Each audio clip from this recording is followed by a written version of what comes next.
നമസ്കാരം. ഇറാനും ഇസ്രായേലും തമ്മിൽ അടിച്ചുകൊണ്ടിരിക്കുന്നു. ഇരുപക്ഷത്തും നിരപരാധികൾ, അവിടെയുള്ള ജനങ്ങൾ കൊല്ലപ്പെട്ടുകൊണ്ടിരിക്കുന്നു, ദുരിതത്തിൽ ആയിക്കൊണ്ടിരിക്കുന്നു.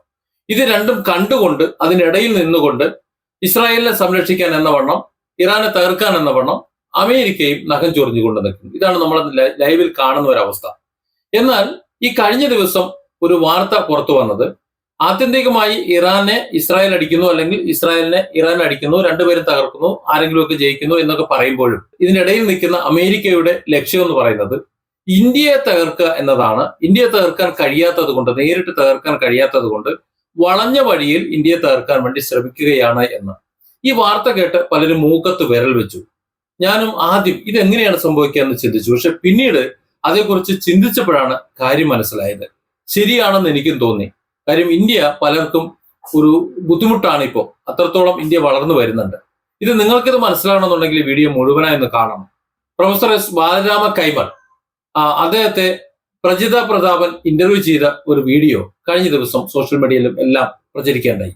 വളരെ വലിയ സ്വീകാര്യതയാണ് വീഡിയോക്ക് ലഭിച്ചത്. കാരണം അതിൽ കുറെ അധികം കാര്യങ്ങൾ പറയുന്നുണ്ട്. ഒരുപക്ഷെ നിങ്ങൾ കണ്ടിട്ടില്ല എന്നുണ്ടെങ്കിൽ ഈ വീഡിയോയ്ക്കൊപ്പം ഞാനത് ചേർക്കുന്നുണ്ട്. എങ്ങനെയാണ് ഇന്ത്യയെ ഇത് ബാധിക്കുന്നത് എന്ന് ഒരു നിമിഷം ചിന്തിച്ചാൽ നമുക്ക് മനസ്സിലാവും. എപ്പോഴാണ് ഇന്ത്യയെ തകർക്കാൻ വേണ്ടി അമേരിക്കയ്ക്ക് തോന്നിയത്? നേരത്തെ ഫ്രണ്ടായിരുന്നു നേരത്തെ. ഇന്ത്യക്ക് ഫ്രണ്ടാണ്. ആദ്യത്തെ ട്രംപിന്റെ കാലഘട്ടങ്ങളിൽ നരേന്ദ്രമോദി ഫ്രണ്ടായിരുന്നു. രണ്ടാമത് ട്രംപ് അവിടെ വന്നതിന് ശേഷം ഫ്രണ്ട് അമേരിക്കയ്ക്ക് ശത്രുവായി മാറി, അല്ലെങ്കിൽ ട്രംപിന് ശത്രുവായി മാറി.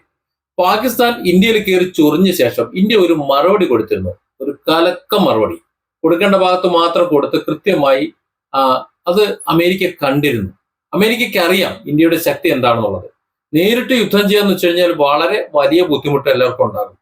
ഒരുപക്ഷെ മര്യാദയ്ക്ക് ഇന്ത്യ ഇടപെട്ടിരുന്നുണ്ടെങ്കിൽ പാകിസ്ഥാൻ പപ്പടമായി പോയനെ. ഒരുപക്ഷെ ഭൂപടത്തിൽ ഉണ്ടാവില്ലായിരുന്നു. 4-5 ദിവസം കൊണ്ട് തീരുമാനമാക്കി കൊടുത്തതാണ്. ഇതൊക്കെ കണ്ടുകൊണ്ടിരിക്കുന്ന അമേരിക്കയ്ക്ക് ചൊറിച്ചിൽ വരും എന്നുള്ളത് സ്വാഭാവികം. കാരണം അമേരിക്ക സഹായിച്ചുകൊണ്ടിരിക്കുന്നത് പാകിസ്ഥാനെയാണ്, ആയുധങ്ങൾ കൊടുത്തുകൊണ്ടിരിക്കുന്നത് പാകിസ്ഥാനെയാണ്. എന്തിന്? ഇന്ത്യ അടിക്കാൻ. എന്നിട്ട് ഇന്ത്യയോട് പറയാണ് നിങ്ങൾ അങ്ങനെ ചെയ്യണം, ഇങ്ങനെ ചെയ്യണമെന്ന്. ഈ ലോകത്തെ ഏറ്റവും വലിയ യുദ്ധക്കൊതിയന്മാർ അമേരിക്കയാണ്, എല്ലാവർക്കും അറിയാലോ. അതിന് കാരണമുണ്ട്, അവരുടെ ബിസിനസ് താല്പര്യങ്ങളാണ്. അതിന് ഏറ്റവും നല്ല കൂട്ടാളിയാണ് ഇസ്രായേൽ. അപ്പോൾ ഇസ്രായേലിനെ കൂട്ടുപിടിച്ചുകൊണ്ട് അമേരിക്ക എന്ത് തോന്നിയ ദിവസം കാണിക്കും. അതാണ് ചെയ്തുകൊണ്ടിരിക്കുന്നത്. ഇപ്പൊ ഇറാനെ അടിക്കുന്നത്. ഒന്നുകൂടി നമ്മൾ കടന്നു ചിന്തിച്ചാൽ ഇതിന്റെ വസ്തുത മനസ്സിലാവും. എന്തിനാണ് പലസ്തീൻ, ഗസ ഇതൊക്കെ ഇസ്രായേൽ അടിച്ചുകൊണ്ടിരിക്കുന്നത്? നമ്മൾ കുറെ മുമ്പേ പറഞ്ഞിരുന്നു. എന്റെ ചാനലിൽ പഴയ വീഡിയോ നോക്കിയാൽ നിങ്ങൾക്ക് മനസ്സിലാവും. ഗസയിലെ ധാതു നിക്ഷേപങ്ങൾ, അവിടുത്തെ എണ്ണ നിക്ഷേപങ്ങളൊക്കെ ഒരുപാട് കാലം മുമ്പേ തന്നെ ലക്ഷ്യം വെച്ചിട്ടുണ്ട് ഇസ്രായേൽ, അതിലൂടെ അമേരിക്കയും. അത് എങ്ങനെയെങ്കിലും പിടിച്ചെടുക്കണം. ഒരു രാജ്യത്തെ ആക്രമിച്ച് പിടിച്ചെടുക്കഴിഞ്ഞാൽ പണ്ട് കുവൈറ്റിനെ ഇറാഖ് പിടിച്ചെടുത്തതുപോലെ ഒക്കെ ആയിപ്പോവും. പിന്നെ തിരിച്ചു കൊടുക്കേണ്ട സാഹചര്യം വരും. അതേസമയം കുറേശ്ശെ തങ്ങളുടെ രാജ്യത്തിന്റെ ഭാഗമാക്കി കഴിഞ്ഞാൽ, അവിടുത്തെ പൗരന്മാരെ ഉന്മൂലനം നടത്തി കഴിഞ്ഞാൽ, ആ പൗരന്മാര് ഒരു ബാധ്യതയാവാതെ തന്നെ ആ സ്ഥലം ഇവരുടെ രാജ്യമായി കൂട്ടിച്ചേർക്കപ്പെടും. അതിനുണ്ടാക്കിയതാണ് വർഷങ്ങൾക്ക് മുമ്പ് ഹമാസ് എന്ന് പറയുന്ന ഒരു സംഘടന. ഇന്നും ഇസ്രായേലിന്റെയും അമേരിക്കയുടെയും ചട്ടുകമാണ് ഈ ഹമാസ്. ഹമാസ് എന്ന് പറയുന്നത് ഗസയെയും ഒരുപക്ഷെ വെസ്റ്റ് ബാങ്കിനെയൊക്കെ ഭരിച്ചുകൊണ്ടിരിക്കുന്ന, അല്ലെങ്കിൽ അവിടുത്തെ ഭരണ സംവിധാനമാണ്, അവിടുത്തെ തീവ്രവാദ സംഘടനയാണ് എന്നൊക്കെ പറയുന്നുണ്ട്. പക്ഷെ അതൊക്കെ പുറമെ ഉള്ളൊരു പ്രചരണം മാത്രമാണ്. യഥാർത്ഥത്തിൽ ഇസ്രായേലിന്റെ തന്നെ ഭാഗമാണ് ഈ പറയുന്ന ഹമാസും. ഏത് സംഗതിയും അതിന്റെ റിസൾട്ട് എന്താണെന്ന് പരിശോധിച്ചാലാണ് ഇതിന്റെ തെളിവ് നമുക്ക് മനസ്സിലാകുന്നത്. ഹമാസും ഇസ്രായേലും തമ്മിൽ അടിച്ചുകൊണ്ടിരിക്കുന്നു, അങ്ങോട്ടും ഇങ്ങോട്ടും ഇങ്ങനെ അടിച്ചുകൊണ്ടിരിക്കുന്നു, പൗരന്മാരെ കൊന്നുകൊണ്ടിരിക്കുന്നു. ആത്യന്തികമായി ലാഭമാർക്കാണ്. ഈ ഗസയുടെ പാർട്ട് ഓരോ ഭാഗങ്ങളായി ഇവർ ചേർന്ന് കൊണ്ടുവന്നിരിക്കുന്നു. ഞാൻ ഈ പറയുന്നത് അസംബന്ധമായിട്ട് പ്രത്യക്ഷത്തിൽ തോന്നാം, പക്ഷെ ആത്യന്തികമായി ആഴത്തിൽ ചിന്തിച്ചാൽ ഇതാണ് സത്യമെന്ന് നിങ്ങൾക്ക് മനസ്സിലാവും. അതുപോലെ തന്നെ പലസ്തീൻ, മറ്റു ഭാഗങ്ങൾ, വെസ്റ്റ് ബാങ്ക് ഭാഗങ്ങൾ, ഈ ഭാഗങ്ങളെല്ലാം ഇനി ഇസ്രായേലിന്റെ ഭാഗമായി തീരുമെന്ന കാര്യത്തിൽ സംശയമൊന്നുമില്ല. അങ്ങനെ തീർന്ന് കഴിയുമ്പോഴേ ഈ പറയുന്ന ഹമാസ് അപ്രത്യക്ഷമാകുള്ളൂ. അതുവരെ ഹമാസ് ഇവിടെ ഉണ്ടാകും. ഇതെല്ലാവർക്കും അറിയാം. ഇതെല്ലാവരും കൂടെ ചേർന്നിട്ടുള്ള കൂട്ടുകച്ചവടമാണ്. അതുപോലെ അടുത്തൊരു ബുദ്ധിമുട്ട് എന്ന് പറയുന്നത് ഇറാനാണ്. കാര്യം ഇറാനിൽ നിന്ന് എണ്ണ വാങ്ങിക്കൊണ്ടിരിക്കുന്നു ഇന്ത്യ. അത് ഇറാനിൽ നിന്ന് മാത്രമല്ല, അമേരിക്കയ്ക്ക് കണ്ടുകൂടാത്ത മിക്കവാറും എല്ലാ രാജ്യങ്ങളിൽ നിന്നും ഇന്ത്യ എണ്ണ വാങ്ങിക്കൊണ്ടിരിക്കുന്നു. അഥവാ ഇന്ത്യ ആരുമായൊക്കെയാണോ ഇടപാട് നടത്തിക്കൊണ്ടിരിക്കുന്നത് അവരൊക്കെ അമേരിക്കയുടെ ശത്രു രാജ്യങ്ങളാണ്. അവരെയൊക്കെ തകർക്കുക എന്നുള്ളതാണ് അവർ നോക്കുന്ന ഒരു ശ്രമം. കാര്യം ഇന്ത്യ എന്നാലേ ഒറ്റപ്പെടുത്താൻ പറ്റുള്ളൂ, ഇന്ത്യ എന്നാലേ വളരാതിരിക്കാൻ പറ്റുള്ളൂ, എങ്കിലേ അവർ ചൊൽപ്പടിക്ക് കിട്ടുള്ളൂ. അതിനുവേണ്ടിയുള്ള ശ്രമങ്ങളാണ് നമ്മൾ നേരത്തെ നടത്തിയിട്ടുള്ള പാകിസ്ഥാനുമായിട്ടുള്ള ആ ഒരു ഇഷ്യൂ ഉണ്ടായതിനു ശേഷം തൊട്ടു പെട്ടെന്ന് സ്വന്തം ഫ്രണ്ടിനെ നശിപ്പിച്ചതിനുള്ള പ്രതികാരമായി അമേരിക്ക ഇന്ത്യക്ക് സമ്മാനിച്ചിട്ടുള്ള താരിഫിന്റെ ആ ഒരു വർധന എന്ന് പറയുന്നത്. ഏതായാലും ഇതെല്ലാം കൂടി ചേർത്ത് വെച്ച് മനസ്സിലാക്കുമ്പോൾ ചില വസ്തുതകൾ നമ്മൾ മനസ്സിലാവും. ഇതുവരെ മാധ്യമ ലോകവും മറ്റു മേഖലകളും ചർച്ച ചെയ്യാത്ത അഥവാ ചർച്ച ചെയ്യപ്പെടാൻ ഇഷ്ടമല്ലാത്ത ഒരു മേഖല, ഒളിച്ചു വെക്കണമെന്ന് ആഗ്രഹിക്കുന്ന ഒരു മേഖലയാണ് ശ്രീ പ്രൊഫസർ എസ് ബാലരാമ കൈമൾ തുറന്നിടുന്നത്. നമുക്ക് വീഡിയോ മുഴുവനായി കാണാം. ഇത് നമ്മൾ മലയാളികൾ മുഴുവൻ മനസ്സിലാക്കണം, നമ്മൾ ഇന്ത്യക്കാർ മുഴുവൻ മനസ്സിലാക്കണം. കാര്യം നമ്മൾ നമ്മുടെ രാജ്യത്തെയാണ് സ്നേഹിക്കുന്നത്, നമ്മുടെ രാജ്യത്തിന്റെ കെട്ടുറപ്പിന് വേണ്ടിയാണ് നമ്മൾ ജീവിക്കുന്നത്. നമ്മുടെ ആഭ്യന്തര പ്രശ്നങ്ങളൊക്കെ നമ്മൾ തമ്മിലാണ്, അത് നമ്മൾക്ക് തമ്മിൽ തീർക്കാം. പക്ഷെ രാജ്യം എന്നത് നമ്മുടെ ഒറ്റക്കെട്ടാണ്. നമ്മളെ തേടി വരുന്ന ഒരു അപകടം അത് അറിഞ്ഞിരിക്കേണ്ടത് നമ്മുടെ തന്നെ ഉത്തരവാദിത്വമാണ്. അനേകം വർഷങ്ങളായിട്ട് പല പാശ്ചാത്യ ശക്തികൾ ഇന്ത്യക്കെതിരെയാണ് നിലകൊണ്ടിരിക്കുന്നത്. അവര് ഇന്ത്യക്കും റഷ്യക്കും ചൈനയ്ക്കും വരെ നിന്ന് നിലനിന്നിട്ടുണ്ട്. അതായത് ഇതിൽ റഷ്യ എന്ന് പറഞ്ഞാൽ നമുക്ക് വേണമെങ്കിൽ യൂറോപ്പ് എന്നൊക്കെ പറയാവുന്ന ഒന്നാണെങ്കിലും സാമ്പത്തിക രംഗത്ത് US ഡീപ് സ്റ്റേറ്റിന് താല്പര്യമില്ലാത്ത ഒരു സമൂഹമാണ് റഷ്യക്കാർ. അപ്പം റഷ്യയോട് ഏഷ്യൻ രാജ്യങ്ങൾക്ക് പലതിനുള്ള അനുഭാവം.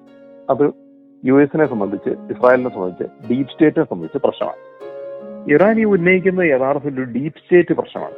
നമ്മളിപ്പോൾ അമേരിക്കൻ ഡീപ് സ്റ്റേറ്റ് എന്ന് പറയുന്ന ഒരു പ്രത്യേക സമൂഹമുണ്ട്. ഇതെന്താണ് എന്ന് ചോദിച്ചാൽ ഇതിനെ പ്രാഥമികമായിട്ടൊരു മിലിറ്ററി ഇൻഡസ്ട്രിയൽ കോംപ്ലക്സ് എന്ന് വിളിക്കാൻ പറ്റും. എന്ന് പറഞ്ഞാൽ അവിടെ US മിലിറ്ററി ഉണ്ട്, മിലിറ്ററി ആയിട്ട് ബന്ധപ്പെട്ട ഇൻഡസ്ട്രി ഉണ്ട്. ഇത് രണ്ടും ചേർന്നിട്ട് ഈ ലോകത്തെ യുദ്ധം ക്രിയേറ്റ് ചെയ്തുകൊണ്ട് ഡീപ് സ്റ്റേറ്റിന്റെ ആൾക്കാരുടെ, പ്രത്യേകിച്ച് ജൂതന്മാരുടെ ആയുധ കമ്പനികൾക്ക് ആയുധ വിപണനം നടത്താനുള്ള വഴിയൊരുക്കും. അവർ ബാക്കി ലോകത്തെല്ലാവർക്കും കച്ചവടം നടക്കണമെങ്കിൽ ലോകത്ത് സമാധാനം വേണം. ഒരു നാട്ടിൽ അരക്ഷിതാവസ്ഥ ഇല്ലാണ്ട് സമാധാനം ഉണ്ടായാലേ കച്ചവടം നടക്കും. പക്ഷെ ഈ കൂട്ടർക്ക് സമാധാനം ഇല്ലാണ്ടാകുമ്പോഴാണ് കച്ചവടം നടക്കുന്നത്. അതായത് യുദ്ധങ്ങളിൽ കൂടി ലാഭം ഉണ്ടാക്കുന്ന ഒരു കൂട്ടർ. ഇതിന്റെ കൂടെ ലോകത്ത് ഇപ്പൊ മിലിറ്ററി ഇൻഡസ്ട്രിയൽ കോംപ്ലക്സ് എന്ന് പറയുന്ന സാധനം ഇപ്പോ ഈ സമയത്ത് ലോകത്ത് കുറച്ച് ചർച്ചയാവുന്നുണ്ട്. പക്ഷെ അധികം ചർച്ചയാവാത്ത ഒന്ന് എന്ന് പറയുന്നത് റിലീജിയൻ ഇൻഡസ്ട്രിയൽ കോംപ്ലക്സ് എന്ന് പറയുന്ന മറ്റൊരു സാധനമാണ്. ഇത് പ്രധാനമായിട്ടും അമേരിക്കയിലെ ഇവാഞ്ചലിസ്റ്റ് പ്രസ്ഥാനങ്ങളും അതുപോലെ തന്നെ അമേരിക്കൻ പൊളിറ്റിക്സ്, അമേരിക്കൻ മിലിറ്ററി, ഇത് മൂന്നും തമ്മിലുള്ള ബന്ധമാണ്. ഈ മിലിറ്ററി ഇൻഡസ്ട്രിയൽ കോംപ്ലക്സിനെയും റിലീജിയൻ ഇൻഡസ്ട്രിയൽ കോംപ്ലക്സിനെയും ഇതിന് രണ്ടും തമ്മിൽ ചേർക്കുന്നത് പെന്റഗൺ ആണ്.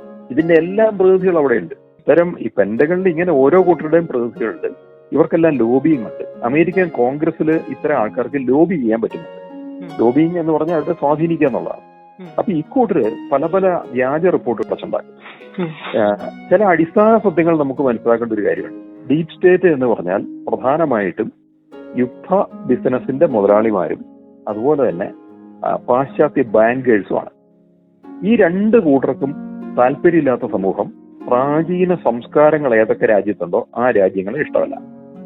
ഇന്ത്യ ഇഷ്ടമല്ല. കാരണം ഇന്ത്യക്ക് ഒരു പ്രാചീന സംസ്കാരമുണ്ട്. നമ്മളതിനെ ഹിന്ദു സംസ്കാരം എന്ന് വിളിക്കും, അല്ലെങ്കിൽ ഭാരതീയ സംസ്കാരം എന്ന് വിളിക്കും. രണ്ടും ഒന്ന് തന്നെയാണ്. അതിനകത്ത് പല പല മതങ്ങൾ ഇവിടെ ഉണ്ടെങ്കിൽ പോലും ഇവിടെയുള്ള മുസ്ലിമിനും ക്രിസ്ത്യാനിക്കും പോലും ഹിന്ദു സംസ്കാരമുണ്ട്. അവരതിന്റെ അംശങ്ങൾ സ്വാംശീകരിച്ചിട്ടുണ്ട്. അതുകൊണ്ട് പൊതുവിൽ നമ്മൾ അതിനെ ഭാരതീയ സംസ്കാരം എന്ന് വിളിക്കാറ്. ഇത്തരം സംസ്കാരത്തെ ഈ കൂട്ടർക്ക് ഇഷ്ടമല്ല. ചൈന വളരെയധികം സാംസ്കാരിക അടിത്തറയുള്ള രാജ്യമാണ്. പ്രത്യേകിച്ച് ചൈനയിൽ പോകുന്ന എല്ലാവർക്കും ബോധ്യപ്പെട്ടുള്ളതാണ്. ചൈനയെ സംബന്ധിച്ച് ന്യൂസുകളോ വീഡിയോകളോ ഒക്കെ നോക്കിയാൽ പോലും നമുക്ക് കാണാം അവരുടെ സാംസ്കാരിക പ്രത്യേകത. ചൈനീസ് ഗവൺമെന്റ് പോലും ഒരു പരിധിക്കുള്ള സംസ്കാരത്തെ തകർത്തിട്ടില്ല.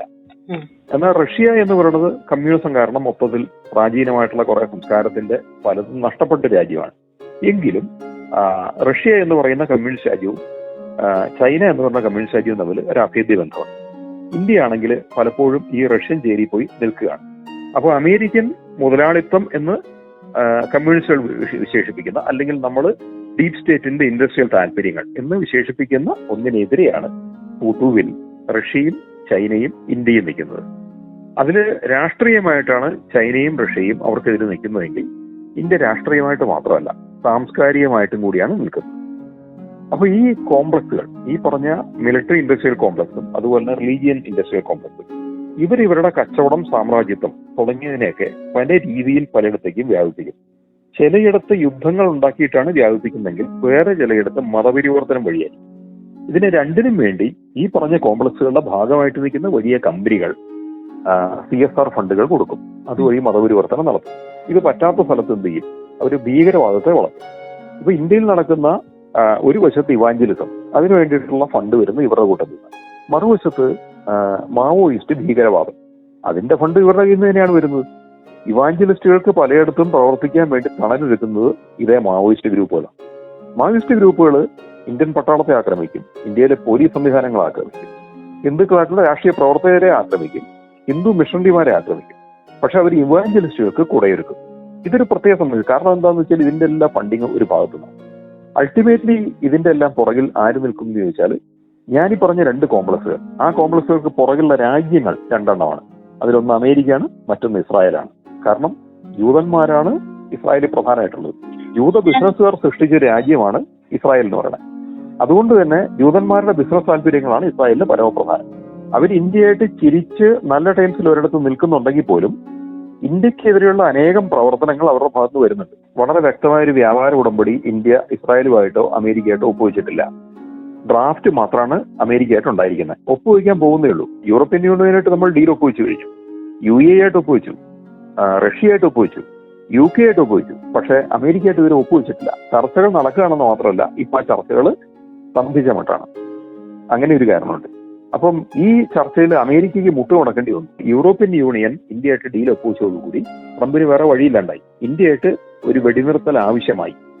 അങ്ങനെ നിൽക്കുന്ന ഘട്ടത്തിലാണ് അമേരിക്കയില് ട്രംപിന് എതിരായിട്ട് US സുപ്രീം കോടതിയിൽ വിധി വന്നേക്കുന്നത്. അതോടുകൂടി ട്രംപിന്റെ ഈഗോ വല്ലാണ്ട് തളച്ചു. പെട്ടെന്ന് ഒരു യുദ്ധത്തിലേക്ക് പോകാനുള്ള പ്രധാന കാരണം അതായിരിക്കും. പക്ഷേ അവിടെ ഒരു ലോങ് ലാസ്റ്റിംഗ് ആയിട്ടുള്ള ഒരു റീസൺ നിപ്പുണ്ട്. ട്രംപ് അതിലേക്ക് എടുത്ത് ചാടില്ലായിരുന്നു. എന്നാൽ ട്രംപിന് മുമ്പുള്ള ബൈഡൻ വളരെ കൃത്യമായിട്ട് അത് പ്ലാൻ ചെയ്ത് മുന്നോട്ട് കൊണ്ടുപോകുമായിരുന്നു. എന്ന് പറഞ്ഞാൽ നമ്മൾ ഇന്ത്യയുടെ തൊട്ടപ്പുറത്ത് പാകിസ്ഥാൻ എന്നൊരു രാജ്യം ഉണ്ട്. ഈ പാകിസ്ഥാന്റെ അപ്പുറത്ത് ആരാണ്? അവിടെയാണ് ഇറാനുള്ളത്. ഇറാന്റെ അപ്പുറത്ത് സിറിയ ഉണ്ട്, ലെബനൻ ഉണ്ട്. ഈ സിറിയയില് ബഷർ അൽ അസദ് എന്ന് പറയുന്ന റഷ്യൻ അനുകൂലിയായിട്ടുള്ള നേതാവാണ് ഭരിച്ചുകൊണ്ടിരുന്നത്.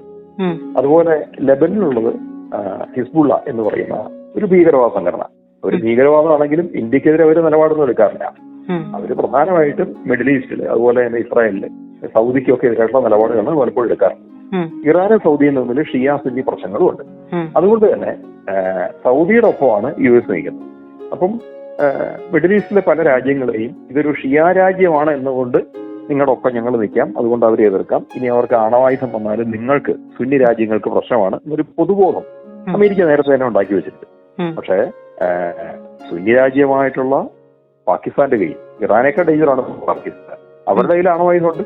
അത് അമേരിക്കയ്ക്ക് പ്രശ്നമല്ല. അമേരിക്കയുടെ പ്രശ്നം ഇന്ത്യയുടെ കയ്യിലും ഇറാന്റെ കയ്യിലും ആണവായുധമാണ്.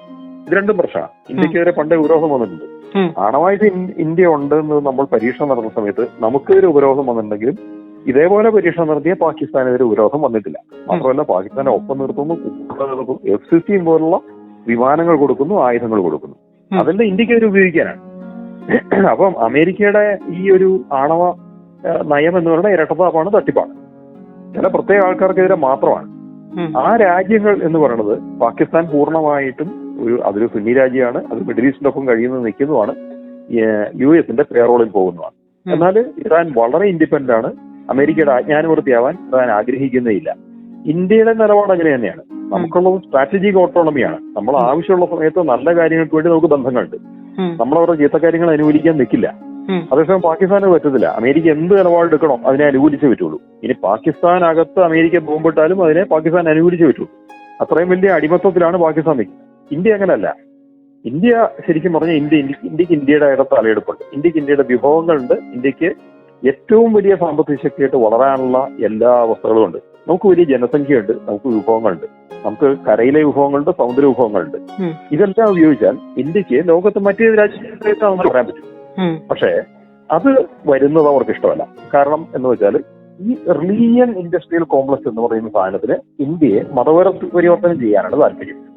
സാമ്പത്തികമായിട്ട് വളർന്ന ഇന്ത്യയെ മതപരിവർത്തനം ചെയ്യാൻ പറ്റില്ല. പാവപ്പെട്ട രാജ്യമായിട്ടിരുന്നാൽ മാത്രമേ, തകർന്നിരുന്നാൽ മാത്രമേ, രാഷ്ട്രീയ പ്രശ്നങ്ങൾ ഉണ്ടായാൽ മാത്രമേ, വിഭജിക്കപ്പെട്ട തമ്മിലടിക്കുന്ന ഇന്ത്യയുടെ മാത്രമേ അവർക്ക് ചെയ്യാൻ പറ്റുള്ളൂ. കാരണം എന്താ, മതപരിവർത്തനത്തിന്റെ ഒരു പ്രധാന ടൂൾ എന്ന് പറയുന്നത് പട്ടിണി കിടക്കുന്നതിന് റൊട്ടിയും പാലും ഒക്കെ കൊണ്ട് കൊടുക്കുക എന്നുള്ളതാണല്ലോ. അവന്റെ കയ്യിൽ ആവശ്യത്തിന് സ്വത്തുണ്ടെങ്കിൽ അവൻ ആരാണ് ഈ മിഷണറിയെ തിരിഞ്ഞു നോക്കുന്നത്? ഒന്നുമില്ല. അപ്പൊ ഇവിടെ പട്ടിണി വേണം, ഇവിടെ പ്രശ്നങ്ങൾ വേണം, രാഷ്ട്രീയ അസ്ഥിരത വേണം. അങ്ങനെ തകർന്നു കിടന്നാൽ മാത്രമേ മതപരിവർത്തനം ചെയ്യാൻ പറ്റുള്ളൂ. എങ്കിൽ മാത്രമേ ഇവിടുത്തെ സംസ്കാരത്തെ നശിപ്പിക്കാൻ പറ്റുള്ളൂ. പണ്ട് തന്നെ ഡീപ് സ്റ്റേറ്റിന്റെ പുറകെയുള്ള ആൾക്കാർക്ക് സംസ്കാരത്തോട് താല്പര്യമില്ല. ശക്തമായ സംസ്കാരം നിലനിൽക്കുന്ന രാജ്യങ്ങളിൽ അവരുടെ ബിസിനസ് താല്പര്യങ്ങൾ വിലപ്പോവില്ല എന്നൊരു സംഭവമുണ്ട്. ഇപ്പൊ നമ്മൾ നോക്കുകയാണെങ്കിൽ എല്ലാ വർഷവും അമേരിക്കയിലെ ചില ഡിപ്പാർട്ട്മെന്റുകൾ ഒരു റിപ്പോർട്ട് ഇറക്കാറുണ്ട് ആഗോളതലത്തിൽ പല രാജ്യങ്ങളുള്ള മതസ്വാതന്ത്ര്യത്തെ പറ്റി. അവരൊന്നും ഇന്ത്യ മതസ്വാതന്ത്ര്യമില്ല, മതപരമായ അടിച്ചമർത്തൽ നടക്കുന്നു, ഇന്ത്യ മതപ്രശ്നങ്ങളാണെന്ന്. അത് നോക്കിയാൽ വാസ്തവമല്ല. പക്ഷെ ഈ സംഭവം എന്താ, പലയിടത്തും മിഷണറിമാർക്ക് അവരുടെ താല്പര്യം പോലെ മതവിരുദ്ധം ചെയ്യാൻ പറ്റുണ്ടാവില്ല. ഇനി ചെയ്യാൻ പറ്റിയ കാര്യം ഗവൺമെന്റ് ഓഫ് ഇന്ത്യയുടെ മുകളിൽ പ്രഷർ ഇടുക. ഇവിടെ നിർബന്ധിത മതപരിവർത്തനത്തിന് നിയമമുണ്ട്. ആ നിയമം ഉപയോഗിക്കുന്നതിനെ തടുക്കാൻ വേണ്ടിയിട്ടാണ് അവര് ഇത്തരം റിപ്പോർട്ട് ഉണ്ടാക്കുന്നത്. അത് ഒരർത്ഥത്തിൽ ഇത്തരം നിലവിലുള്ള നിയമങ്ങൾ പ്രയോഗിക്കാതിരിക്കാനാണെങ്കിൽ വേറൊരർത്ഥത്തിൽ നാളെ നമുക്കെതിരെ ഉപയോഗിക്കാനുള്ള ആയുധങ്ങളും കൂടിയാണ്. കാരണം എന്താ, ഇന്ത്യയിൽ മതധ്വംസനം നടക്കുന്നു, നാളെ ഇന്ത്യക്കെതിരെ ആക്ഷൻ എടുക്കാൻ, ഉപരോധം ഇടാൻ ഒക്കെ അതൊരു കാരണമായിട്ട് മാറും. എന്നാൽ ഇവിടെ എന്ത് മതധ്വംസനമുള്ളത്? ഇവിടെ ശരിക്കും പറഞ്ഞാൽ ഭൂരിപക്ഷ മതങ്ങളെക്കാൾ കൂടുതൽ ഇവിടെ അവകാശം ന്യൂനപക്ഷ മതങ്ങൾക്കുണ്ട്. അങ്ങനെ ഒരു നാടാണ് ഇന്ത്യ. ഭൂരിപക്ഷ മതക്കാർ ഇവിടെ കൺവേർട്ട് ചെയ്യാൻ പോകാറില്ല. ന്യൂനപക്ഷ മതക്കാരെ എത്ര വേണമെങ്കിലും കൺവേർട്ട് ചെയ്യാറുണ്ട്. അതിനാരും തടുക്കാറുമില്ല. പിന്നെ നിർബന്ധിതം എന്ന് പറയുമ്പോൾ അതിനെതിരെ നിയമമുള്ളതുകൊണ്ട് നിയമബോധമുള്ള ചില ആൾക്കാർ ഇതിനെ ചോദിക്കും. അത് ഒഴിച്ചാൽ ഇവിടെ നിർബാധം മതവിവർത്തനം നടക്കുന്നുണ്ട്. ഇന്ത്യയെ പോലെ ഇത്രയും മതവിവർത്തനം നടക്കുന്ന സ്ഥലം അറിയില്ല. പക്ഷെ എന്നിട്ട് പോലും ഇന്ത്യയിൽ മതസ്വാതന്ത്ര്യമില്ല എന്ന് വ്യാജ റിപ്പോർട്ട് ഉണ്ടാക്കുകയാണ്. ഈ വ്യാജ റിപ്പോർട്ടുകൾ ഒന്നുകിൽ അത് രാസായുധത്തെ പറ്റിയായിരിക്കും, അല്ലെങ്കിൽ ആണവായുധത്തെ പറ്റിയായിരിക്കും, അല്ലെങ്കിൽ രാജ്യത്തിന്റെ സൈന്യശേഷിയെ പറ്റിയായിരിക്കും, അല്ലെങ്കിൽ അവിടെ ഉണ്ടാകുന്ന ഏതെങ്കിലും ഒരു രോഗങ്ങളെ സംബന്ധിച്ചായിരിക്കും, അതല്ലെങ്കിൽ മതസ്വാതന്ത്ര്യത്തെ പറ്റിയായിരിക്കും. ഇങ്ങനെ നൂറുകണക്കിന് തരത്തിലുള്ള കാരണങ്ങൾ ഓരോ രാജ്യത്തിനുവരെ അമേരിക്ക കണ്ടുപിടിച്ച് വെച്ചിട്ടുണ്ടാവും. ഇത് ആവശ്യമുള്ള സമയത്ത് അവർ പ്രയോഗിക്കും. ഇപ്പം സദ്ദാം ഹുസൈനെതിരെ രാസായുധം ലോകത്തെ മുഴുവൻ ഒന്ന് വിശ്വസിപ്പിച്ചു. സദ്ദാമിന്റെ കയ്യിൽ അതീവ വിനാശകാരിയായ രാസായുധമുണ്ട് എന്നായിരുന്നു പറഞ്ഞത്. അവസാനം എല്ലാം കഴിഞ്ഞ് ഇറാഖ് മുഴുവൻ അരിച്ചു ഉറക്കിയിട്ടും അവർക്കൊന്നും കിട്ടിയിട്ടില്ല. അപ്പം അത് നുണയായിരുന്നു, തട്ടിപ്പായിരുന്നു. സദ്ദാമിനെ അവർക്ക് ഇറക്കണമായിരുന്നു. മഡ്രോയുടെ കാര്യത്തിൽ മഡ്രോയെ പിടിച്ചോണ്ട് പോയി എന്തിനാണ്? മയക്കുമരുന്ന് അമേരിക്കയിലേക്ക് കടന്നു എന്ന് പറയുന്നത്. ഏട്ടാ, അമേരിക്ക മയക്കുമരുന്ന് ഉപയോഗം കുറഞ്ഞിട്ടുണ്ടോ? മയക്കുമരുന്ന് കള്ളക്കടത്ത് കുറഞ്ഞിട്ടുണ്ടോ? ഒന്നും സംഭവിക്കുന്നില്ല. അയാളെ പിടിച്ച് ജയിലിലിട്ടു. എന്നിട്ടോ അവിടുത്തെ എണ്ണ സമ്പത്ത് അമേരിക്കയിൽ കൊള്ളയടിക്കണം. ഇതിനു വേണ്ടി മാത്രമാണ്. അപ്പം അമേരിക്ക പറയുന്നതൊക്കെ സ്വന്തം നിലയ്ക്ക് എണ്ണ കച്ചവടം നടത്തിയ രാജ്യങ്ങളാണ് റഷ്യയും ഇറാനും വെനിസ്വേലയും. വെനിസ്വേലയെ കീഴടക്കി. അതോടുകൂടി ആ എണ്ണ സമ്പത്ത് ഡയറക്ട്ലി അമേരിക്കയുടെ കയ്യിലായി. അടുത്തത് ഇറാൻ. അത് കഴിഞ്ഞാൽ റഷ്യ ഒതുക്കാൻ നോക്കും. അതേസമയം തന്നെ പാരലായിട്ട് അമേരിക്കയെ ഡിപ്പെൻഡ് ചെയ്യാതെ ലോകശക്തിയായിട്ട് ഉയരാൻ നോക്കുന്ന ഇന്ത്യ. ആ ഇന്ത്യയുടെയും അത് ഇന്ത്യക്കൊപ്പം നിൽക്കുന്ന റഷ്യയുടെയും കൂടാതെ ചൈനയുടെയും തണലിലാണ് ഈ ഇറാൻ ഉള്ളതെന്ന് ഓർക്കണം. ഈ മൂന്ന് രാജ്യങ്ങളെ ഡിപ്പെൻഡ് ചെയ്താണ് ഇറാൻ മുന്നോട്ട് പോകണം. പിന്നെ ജപ്പാൻ, കൊറിയ പോലുള്ള രാജ്യങ്ങളും ഉണ്ട്. ഇങ്ങനെ പ്രധാനമായിട്ട് 5 രാജ്യങ്ങൾ, അതായത് Russia, China, India, south Korea, Japan. ഈ രാജ്യങ്ങളാണ് പ്രധാനമായിട്ട് ഇറാന്റെ എണ്ണ എടുക്കുന്നത്. അപ്പം ഈ രാജ്യങ്ങളെ ഡിപ്പെൻഡ് ചെയ്യുമ്പോൾ അമേരിക്കയെ ഡിപ്പെൻഡ് ചെയ്യേണ്ട ആവശ്യമില്ല, ഇറാന് നിലനിൽക്കാം. അതുകൊണ്ട് തന്നെ ഇറാനെ തകർക്കുന്നു. കാരണം അമേരിക്കയെ ഡിപ്പെൻഡ് ചെയ്യുന്നില്ല. ഇറാനിലെ എണ്ണ അമേരിക്കയിൽ വിൽക്കാൻ പറ്റുന്നില്ല. ഇത് സാമ്പത്തിക താല്പര്യമാണ്. മറുവശത്ത് അതിശക്തമായ സാംസ്കാരിക പാരമ്പര്യമുള്ള രാജ്യമാണ് ഇറാൻ. മിഡിൽ ഈസ്റ്റിലുള്ള ഉള്ളത് മതഭരണകൂടങ്ങളാണ്. അവരെ ഒന്നും തകർക്കേണ്ട ആവശ്യമില്ല, പകരം ഇറാനെ തകർക്കണം. കാരണം ഒന്ന്, ഇറാൻ അമേരിക്കയെ സാമ്പത്തികമായിട്ട് ഡിപ്പെൻഡ് ചെയ്യുന്നില്ല. ഇറാന്റെ പെട്രോളിയം അമേരിക്ക ഒന്നും എടുക്കാൻ പറ്റും. 2, ഇറാന് ശക്തമായ സാംസ്കാരിക അടിത്തറയുണ്ട്. അത് നിലനിൽക്കുന്നിടത്തോളം കാലം ഇറാനിയൻ ജനതയെ നാളെ റിലീജിയൻ ഇൻഡസ്ട്രിയൽ കോംപ്ലക്സിൽ കൺവേർട്ട് ചെയ്യാൻ പറ്റില്ല. ഇതേ വിഷയം തന്നെയാണ് ഇന്ത്യയായിട്ട്. ഇന്ത്യയിൽ ഉയർന്നുകൊണ്ടിരിക്കുന്ന രാഷ്ട്രീയ ശക്തി എന്ന് പറഞ്ഞാൽ ഒരു വലതുപക്ഷ രാഷ്ട്രീയ ശക്തിയാണ്. നരേന്ദ്രമോദി അതിന്റെ മുകളിലാണ് ഇരിക്കുന്നത്. അപ്പം അമേരിക്ക ഒട്ടും തന്നെ ഇഷ്ടമല്ല. പക്ഷേ ഇന്ത്യ ഗവൺമെന്റിന്റെയും മോഡിയുടെയും ഡിപ്ലോമസി കാരണം നേരെ എതിർക്കാൻ പറ്റുന്നില്ല. ഇന്ത്യ വളരെ ഉയർന്നു വരുന്ന സാമ്പത്തിക ശക്തിയാണ്. അതുകൊണ്ട് തന്നെ എതിർക്കാൻ കുറച്ച് ബുദ്ധിമുട്ടുണ്ട്. കാരണം ഇന്ത്യ 4ാമത്തെ സാമ്പത്തിക ശക്തിയായി. പിന്നെ യൂറോപ്യൻ യൂണിയൻ ഉൾപ്പെടെ അനേകം രാജ്യങ്ങൾ ഇന്ത്യയായിട്ട് ഏറ്റവും നല്ല ബന്ധത്തിൽ പോകുന്നു. ഇന്ത്യക്ക് ഒപ്പം നിൽക്കാൻ അനേകം രാജ്യങ്ങളുണ്ട്. ഇതുകൊണ്ട് നേരിട്ട് എതിർക്കുക, നേരിട്ട് യുദ്ധം തുടങ്ങിയിട്ടുള്ള കാര്യങ്ങൾ സാധിക്കാൻ ബുദ്ധിമുട്ടാണ്. മാത്രമല്ല, ഓപ്പറേഷൻ സിന്ദൂറിൽ ലോകം മുഴുവൻ കണ്ടതാണ് ഇന്ത്യ എങ്ങനെയാണ് യുദ്ധം കൈകാര്യം ചെയ്യുന്നത്. ഇന്ന് ഇറാനുമായിട്ടുള്ള യുദ്ധത്തിൽ തന്നെ മിഡിൽ ഈസ്റ്റ് മുഴുവൻ ആക്രമണം നടക്കുകയാണ്. മാത്രമല്ല, അമേരിക്കയുടെ കയ്യിലെ ഇന്റർസെപ്റ്റർ സ്റ്റോക്ക് പൈല് എപ്പോൾ തീരുന്നു, അത് കഴിഞ്ഞാൽ ഇറാൻ ശക്തിയായിട്ട് തിരിച്ചടിച്ചു. ഈ യാഥാർത്ഥ്യം അമേരിക്ക മനസ്സിലാക്കുന്നത്. അങ്ങനെ നിൽക്കുമ്പോൾ ഇറാനേക്കാളും എത്രയോ മടങ്ങ് ശക്തിയുള്ള രാജ്യമായിട്ടുള്ള ഇന്ത്യയോട് യുദ്ധം എന്ന്, നേരിട്ടുള്ള സൈനിക യുദ്ധം എന്ന് പറയുന്നത് ഒരുപക്ഷെ സംഭവിക്കില്ല. പക്ഷേ ഇന്ത്യയെ തകർക്കാനുള്ള എല്ലാ വഴി അവർ നോക്കും. എന്നൊരു യുദ്ധം ഇറക്കേണ്ടി വരുമോ അന്ന് യുദ്ധം ഇറക്കും. പക്ഷെ അതിനു മുമ്പ് സാമ്പത്തികമായിട്ടും മറ്റു തരത്തിലുള്ള പല പല ഉപരോധങ്ങളായിരിക്കും. അതിന്റെ തന്നെ ഭാഗമായിരുന്നു താരിഫ് വാർ. താരിഫ് വാറിന് ഒറ്റ കാരണം ഉണ്ടായിരുന്നു, അത് ഓപ്പറേഷൻ സിന്ദൂറാണ്. ഓപ്പറേഷൻ സിന്ദൂറിന് ശേഷമാണ് താരിഫ് യുദ്ധം ഉണ്ടായെന്ന് നമ്മൾ മനസ്സിലാക്കണം. ഇന്ത്യക്കെതിരെയാണ് ഏറ്റവും കൂടുതൽ ഉണ്ടായത്. റഷ്യയിൽ നിന്ന് എണ്ണ വാങ്ങുന്ന മറ്റു പല രാജ്യങ്ങളുടെ മുകളിൽ ഇല്ലാത്ത താരിഫ് ഇന്ത്യയുടെ മുകളിൽ അടിച്ചു. കാരണം എന്താ? കാരണം ഇന്ത്യ വലിയൊരു സൈന്യ ശക്തിയായിട്ട് മാറുന്നു. ഓപ്പറേഷൻ സിന്ദൂർ എന്ന് പറയുന്നത് ഇന്ത്യയുടെ സൈനിക ശക്തി ആവൽ മാത്രമല്ല, ഇന്ത്യക്ക് ആയുധങ്ങൾ ലോകം മുഴുവൻ വിൽക്കാനുള്ള ഒരു പരസ്യവും കൂടിയായിട്ട് മാറുകയാണ്. അമേരിക്കയുടെ ആയുധക്കമ്പോളത്തിന് ഇടിവ് വരും, ഇന്ത്യയുടെ ആയുധക്കമ്പോളം ഉയരുന്നു. ഇങ്ങനെയുള്ള പല പല കാര്യങ്ങൾ നിൽപ്പുണ്ട്. ഇതെല്ലാം കൂടെ ചേർത്താണ് ഇറാൻ പറയുന്നത് ഇന്ത്യ ലോകശക്തിയാകുന്നതിനെ തടുക്കുക എന്നുള്ളതാണ് അമേരിക്ക ആഗ്രഹിക്കുന്നത്.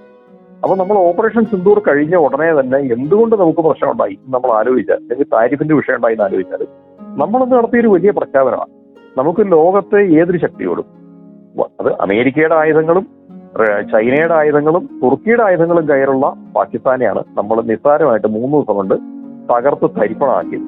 2 ദിവസം കൂടി യുദ്ധം മുന്നോട്ട് വന്നിരുന്നെങ്കിൽ പാകിസ്ഥാന്റെ മാപ്പ് ഇന്ന് ഈ രീതിയിൽ ഉണ്ടാകുമെന്ന് വരുന്ന സംശയമാണ്. ഇത് അമേരിക്കയും മനസ്സിലായി. അവരുടെ ഏറ്റവും വലിയ കയ്യാളും കിങ്കരനും ഗുണ്ടയും പ്രോക്സി രാജ്യമാണ് പാകിസ്ഥാൻ. അതിനെ ഇന്ത്യക്ക് വെറും 5 ദിവസം യുദ്ധം കൊണ്ട് ലോക ഭൂപടത്തിൽ നിന്ന് ഇല്ലാണ്ടാക്കാൻ പറ്റുന്ന അമേരിക്ക മനസ്സിലായി. അത് അമേരിക്കൻ താല്പര്യങ്ങൾക്ക് വിരുദ്ധമാണ്, ഇന്ത്യയുടെ ശാക്തിക പ്രഖ്യാപനമാണ്. അതുകൊണ്ട് ഇന്ത്യ ഒരു ശക്തി ആവണ്ട, ഇന്ത്യ ലോകത്ത് ഉയരണ്ട എന്ന് തന്നെയാണ് അമേരിക്ക നിശ്ചയിച്ചിട്ടുള്ളൂ. ഉയർന്നില്ല. താരിഫ് യുദ്ധം അതിന്റെ തുടക്കമാണ്. പക്ഷേ ട്രംപിന് മുട്ടുമുടക്കേണ്ടി വന്നു. കാരണം അമേരിക്കയിലെ സാമ്പത്തിക വിദഗ്ധരും വൈജ്ഞാനികമായിട്ടുള്ള ആൾക്കാരും സയന്റിസ്റ്റുകളും എല്ലാവരും തന്നെ പറഞ്ഞത് ഇന്ത്യയായിട്ടുള്ള ഈ താരിഫ് യുദ്ധം മണ്ടത്തരമാണ്, ഇത് അവസാനിപ്പിക്കാം. അത് യൂറോപ്യൻ യൂണിയൻ ഇന്ത്യയായിട്ട് ഡീൽ ഒപ്പുവെച്ചുകൂടി ഇനി വേറെ വഴിയില്ല എന്ന് കണ്ട് ട്രംപ് അവസാനിപ്പിച്ചു. പക്ഷേ ഇനി പുതിയ തരത്തിലുള്ള യുദ്ധമുണ്ട്. പ്രധാനമായിട്ട് സാമ്പത്തികം തന്നെയായിരിക്കും, താരിഫിന്റെ രൂപത്തിലായിരിക്കാം, മറ്റു രൂപത്തിലായിരിക്കും. അമേരിക്ക തുറക്കും. ഇന്ന് തിരിച്ചുകൊണ്ട് നമ്മുടെ ഒപ്പം നിൽക്കുന്ന ഇസ്രായേൽ ഇതിൽ അമേരിക്കയുടെ പുറകിൽ തന്നെ ഉണ്ട് എന്നുള്ളതാണ് നമ്മൾ മനസ്സിലാക്കേണ്ടത്. ഇസ്രായേലിന്റെ രാഷ്ട്രത്തെ പ്രത്യേകിച്ച് വിശ്വസിക്കാൻ പറ്റുമെന്ന് എനിക്ക് തോന്നുന്നില്ല. കാരണം നമ്മുടെ നാട്ടിൽ മണിപ്പൂർ മേഖലയിൽ ഭീകരവാദം ഇറക്കുന്ന ഒരു സമൂഹം ഉണ്ട്. കുക്കികൾ എന്ന് പറയുന്ന ഒരു വിഭാഗത്തിലെ ആൾക്കാർ ശരിക്കും ഇന്ത്യൻ പട്ടാളത്തിനെതിരെ, ഇന്ത്യൻ സൈനികർക്കെതിരെ, മണിപ്പൂർ ഗവൺമെന്റിനെതിരെ ഒക്കെ ഭീകരവാദമായിട്ട് വരുന്നുണ്ട്. ഈ കുക്കികളിൽ കുറെ പേര് ജൂതന്മാരാണെന്നാണ് ഇസ്രായേൽ പറയുന്നത്. അവരെ അങ്ങോട്ട് കൊണ്ടുപോകാനിരിക്കുകയാണ് ഇസ്രായേലിലേക്ക്. അവരെങ്ങനെ ജൂതന്മാരാവും? ശാസ്ത്രീയമായിട്ട് അതിന് യാതൊരു തെളിവുമില്ല. പക്ഷെ ഇസ്രായേൽ പറയുകയാണ് ജൂതന്മാരാണ്. അവിടുത്തെ കുക്കികളും വിശ്വസിക്കേണ്ടത് ഞങ്ങൾ ജൂതന്മാരാണ്. അതുകൊണ്ട് തന്നെ അവരുടെ കൂറ് ഇസ്രായേലിനോടായി. അങ്ങനെ ഇന്ത്യക്കകത്ത് തന്നെ പല പല ഗ്രൂപ്പുകളെ ജൂതന്മാരെന്ന് ഐഡന്റിഫൈ ചെയ്ത് പുതിയ വ്യാജ റിസർച്ചിന്റെ ബേസിൽ പുതിയ പുതിയ ജൂതന്മാരെ സൃഷ്ടിച്ച് അത്തരം ഗ്രൂപ്പുകൾ ഇന്ത്യക്കെതിരായിട്ട് തിരിക്കുക എന്നുള്ള ഒരു പദ്ധതി കൂടി ഇസ്രായേലിന്റെ കയ്യിലുണ്ട്. ഇതാണ് ഏറ്റവും സൂക്ഷിക്കേണ്ടത്. അതിനകത്ത് ആദ്യത്തെ സായുധ ഗ്രൂപ്പാണ് ഈ പറഞ്ഞ കുക്കികൾ. അപ്പം അങ്ങനെ വരുമ്പം അവരെ കുറെ പേരെ ഇസ്രായേലിലേക്ക് കൊണ്ടുപോകുമ്പോൾ ഇതുപോലെ തന്നെ നാളെ ജൂതന്മാർ അവരെ ഐഡന്റിഫൈ ചെയ്യുന്ന മറ്റോരോ ഗ്രൂപ്പുകളിലും ഒരു ഇസ്രായേൽ സ്വപ്നം ഉണ്ടാവും, ഞങ്ങൾക്ക് അങ്ങോട്ട് പോകണം എന്നൊക്കെ പറഞ്ഞിട്ടുണ്ട്. അതെന്തോ വലിയ സംഭവമാണ്. ഇത് ഇസ്രായേലിന് വലിയ പരസ്യം ഇവിടെ കൊടുക്കും. ആൾക്കാർ എന്നിട്ട് ജൂതന്മാർ ഭയങ്കര ബുദ്ധിയുള്ളവരാണ്, ഞങ്ങൾ ജൂതന്മാരാണ് എന്നൊക്കെ പറഞ്ഞൊരു പ്രത്യേകതരം മാനസികാവസ്ഥയാണ്. ഇതൊരു മനോരോഗമാണ് ശരിക്കും പറഞ്ഞാൽ. പക്ഷെ അതിനെ വളരെ ഭംഗിയായിട്ട് ഇസ്രായേൽ ഉപയോഗിക്കും. അങ്ങനെ ഉപയോഗിക്കുന്ന ഇന്ത്യ വിരുദ്ധമായ കാര്യങ്ങൾക്കാണ്. ഇന്ത്യയോട് വിരുദ്ധമൊന്നും ഒരു സമൂഹത്തെയാണ് അത് സൃഷ്ടിക്കുന്നത്. അവർ ഇന്ത്യക്ക് ഒരു ആയുധം എടുക്കുന്നു, അതിനെ ഇസ്രായേൽ പിന്തുണയ്ക്കുന്നു. ഇതൊന്നും അംഗീകരിക്കാൻ പറ്റില്ല. ഇതുകൊണ്ട് തന്നെ പുറമേ ചിരിച്ചു കാണിക്കുന്ന ഇസ്രായേലിനെ നാളെ വിശ്വസിക്കാൻ പറ്റുമോ? ഇത് നമ്മൾ തീരുമാനിക്കേണ്ടി വരും. ഇസ്രായേൽ ചിരിച്ചു കാണിക്കുന്നു, അമേരിക്ക മുഖം കറുപ്പിച്ച് കാണിക്കുന്നു. അത്രമാത്രമേ ഇപ്പോൾ വ്യത്യാസമുള്ളൂ. നാളെ ഒരു കാലത്ത് വലിയ പ്രശ്നങ്ങൾ വരുമ്പോൾ 2 കൂട്ടരും ഒന്നായിട്ട് തന്നെ ഇന്ത്യ എതിർത്തുനിന്ന് വരാം. ഇല്ലാന്ന് പറയാൻ പറ്റില്ല. സംഭവം ഇന്ത്യ ഇപ്പോൾ ഇന്ത്യയുടെ സ്ട്രാറ്റജിക് ഓട്ടോണമി എന്നുള്ള നയപ്രകാരം ഇസ്രായേലിന്റെ സുഹൃത്തായിട്ട് കൂടെ നിർത്തുന്നുണ്ട്, ഇൻഡസ്ട്രിയൽ പാർട്ണറായിട്ട് കൂടെ നിർത്തുന്നുണ്ട്. ഇസ്രായേലിന് ആവശ്യമുള്ള ആയുധങ്ങൾ വളരെ കുറഞ്ഞ നിലവിൽ ഇന്ത്യയിൽ ഉത്പാദിപ്പിക്കുന്നുണ്ട്, അങ്ങോട്ട് വിടുന്നുണ്ട്. ഇസ്രായേലിന്റെ ചില ആയുധങ്ങൾ നമ്മൾ വാങ്ങുന്നുണ്ട്. എങ്കിലും നമ്മളിപ്പോൾ ഉത്പാദിപ്പിച്ച് അങ്ങോട്ട് വിടുന്നു എന്നൊരു കാര്യമുണ്ട്. അത് നമുക്ക് സാമ്പത്തിക ലാഭമാണ്. ഇസ്രായേലിന് ഇപ്പോൾ നമ്മുടെ ആയുധങ്ങൾ എന്ന് വെച്ചാൽ ഇസ്രായേലി ആയുധങ്ങളാണ് ഇന്ത്യയിൽ ഉണ്ടാക്കുന്നത്, അങ്ങോട്ട് വിടുന്നു. നമുക്ക് സാമ്പത്തികമായിട്ട് നല്ലതായതുകൊണ്ട് തന്നെ നമ്മൾ ഇസ്രായേലിനെ വെറുപ്പിക്കുന്നില്ല എന്ന് മാത്രമേ ഉള്ളൂ. പക്ഷെ ഒരു ഘട്ടം വന്നെന്ന് വരും നാളെ. ഇതൊക്കെ തമ്മിൽ അഭിപ്രായ വ്യത്യാസം ഉണ്ടാകാൻ പറ്റിയ ഘട്ടങ്ങളെല്ലാം വന്നെന്ന് വരും. അതെല്ലാം നിശ്ചയിക്കുന്നത് ഡീപ് സ്റ്റേറ്റ് ആണ്. അഥവാ ഡീപ് സ്റ്റേറ്റിലെ മിലിറ്ററി ഇൻഡസ്ട്രിയൽ കോംപ്ലക്സും റിലീജിയൻ ഇൻഡസ്ട്രിയൽ കോംപ്ലക്സും ആണ് ഇതെല്ലാം നിശ്ചയിക്കുന്നത്. ഈ 2 വലിയ ഡേഞ്ചറുകളാണ് നാളത്തെ ലോകത്തിന്റെ ഭീഷണിയായിട്ട് മുന്നിൽ നിൽക്കുന്നത്. അത് മറികടക്കണമെങ്കിൽ ഇന്ത്യയും റഷ്യയും ചൈനയും ചേരുന്ന ഒരു വലിയ രാഷ്ട്രീയ സഖ്യം, അത് പിന്നീട് സൈനിക സഖ്യമായിട്ട് മാറേണ്ടി വരും. ഇതിനൊപ്പം ഗ്ലോബൽ സൗത്ത് നിൽക്കേണ്ടി വരും. Different angles. Don't forget to subscribe and support this channel.